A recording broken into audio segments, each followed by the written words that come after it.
एक ठोस शंकु के आकार का है, मतलब एक ये शंकु के आकार का है, ठीक है, जो एक समान आधार की त्रिज्या के अर्धगोले पर अध्यारोपित है, ठीक है। देखिए ऐसे यदि अर्धगोले का वक्रपृष्ठ तथा शंकु का वक्रपृष्ठ समान हो। अब देखिए पहले तो हम यहाँ डिस्कस आपको कर दें कि एक समान आधार की त्रिज्या यानी इनकी त्रिज्याएं बराबर हैं, त्रिज्याएं क्या हैं, बराबर हैं, पर अध्यारोपित है यदि अर्धगोले का वक्रपृष्ठ तथा शंकु का वक्रपृष्ठ समान हो, इसका वक्रपृष्ठ और इसका वक्रपृष्ठ समान हो, ठीक है। तो शंकु की त्रिज्या और ऊंचाई में अनुपात ज्ञात कीजिए, यानी हमसे पूछा जा रहा है कि त्रिज्या रेशियो ऊंचाई का अनुपात क्या होगा, ठीक है।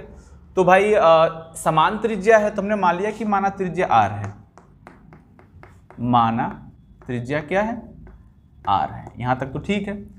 अब जो यहां पे बोल रहा है कि यदि अर्धगोले का वक्रपृष्ठ शंकु का वक्रपृष्ठ समान है, तो यहां पे लिखिए अर्धगोले का वक्रपृष्ठ बराबर किसका, शंकु का वक्रपृष्ठ, शंकु का वक्रपृष्ठ दोनों समान है। तो अर्धगोले का वक्रपृष्ठ क्या होता है भाई, अर्धगोला है तो 2 पाई r स्क्वायर, ठीक है ना, ये अर्धगोले का फार्मूला हो गया। शंकु का वक्रपृष्ठ क्या होता है, पाई r l होता है, ठीक है। ये पाई से ये पाई तो कट गए, एक r से एक r कट गया, तो यहां मिल जाएगा 2r इक्वल टू, ठीक है। यस नाम नहीं, इसलिए क्वेश्चन इंपॉर्टेंट है ये, क्योंकि अगर तिरछी ऊंचाई पूछता तो हम लोग सॉल्व कर चुके हैं, बट हमें किसको बताना है, r रेशियो h ना, अभी r तो है लेकिन h का पता ही नहीं।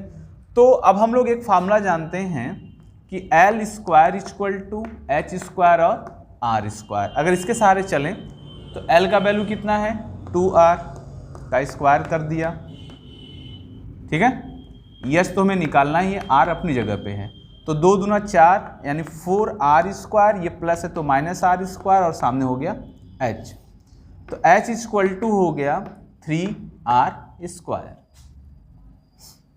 h पे भी स्क्वायर है, ठीक है। चलो अब h स्क्वायर उधर भेज देते हैं, तो h equal to r root में 3। अब जो पूछ रहा है, अब देखिए दिख रहा है r और h का अनुपात, r और h का अनुपात, पहले r को बोला है तो r रहने दीजिए, h को यहाँ भेज देते हैं अपॉन में, और ये यहाँ चला आता है तो 1/√3। तो यानी फाइनली आंसर कितना हो गया, r ratio h equal to 1/√3।